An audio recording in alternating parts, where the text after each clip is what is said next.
Hello everyone, welcome back to Sagarika స్టండివల్. ఈరోజు మనం వచ్చాము గోల్డెన్ బ్లూ ఎంపోరియా దగ్గరికి. ఇది వచ్చేసి విక్టోరియా మెమోరియల్ మెట్రో స్టేషన్కి నరసింహపురి కమాన్ ఆర్చ్ అయితే ఉంటుందండి. దానికి లోపలికి ఎంటర్ కాగానే రైట్ సైడ్ అయితే మనకి గోల్డెన్ బ్లూ ఎంపోరియా కనిపిస్తుంది.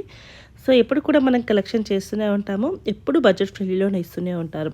సో ఈసారి కూడా మంచి ఫ్యాన్సీ శారీస్ అండి, పార్టీవేర్ శారీస్ అని చెప్పొచ్చు. అంటే ఈవినింగ్ చిన్న ఫంక్షన్స్ కానీ సింపుల్గా కట్టుకోవాలంటే కూడా చాలా బాగుంటాయండి. ఎవరికైనా గిఫ్ట్ పర్పస్ కూడా చాలా బాగుంటాయి పెట్టడానికి. జస్ట్ వీళ్ళు ఇచ్చే ప్రైస్ వచ్చేసి 950 రూపీస్ అండి. కొన్ని 750 ఉన్నాయి, 950 ఉన్నాయి. చాలా బెస్ట్ ప్రైస్ ఇస్తారు, ఎప్పుడు కూడా ఫ్రీ షిప్పింగ్లోనే ఉంటుంది. సో చాలా అంటే చాలా బాగున్నాయి. నేను చెప్పడం కాదు, ఒక్కసారి మీరు కూడా వీడియోని ఫస్ట్ నుంచి లాస్ట్ వరకు చూడడానికి ట్రై చేయండి. క్వాలిటీ అయితే చాలా ఎక్సలెంట్గా ఉంది. సో సింగిల్ శారీ కూడా మనకి ఫ్రీ షిప్పింగ్లో కొరియర్ చేస్తారు. సో దగ్గరలో ఉన్న వాళ్ళు ఒకసారి స్టోర్ విజిట్ చేయండి. సో నాకైతే అన్ని శారీస్ చాలా బాగా నచ్చాయండి. చాలా కంఫర్టబుల్గా, చాలా సాఫ్ట్గా ఉన్నాయి. కొత్త కొత్త కలెక్షన్స్ చాలా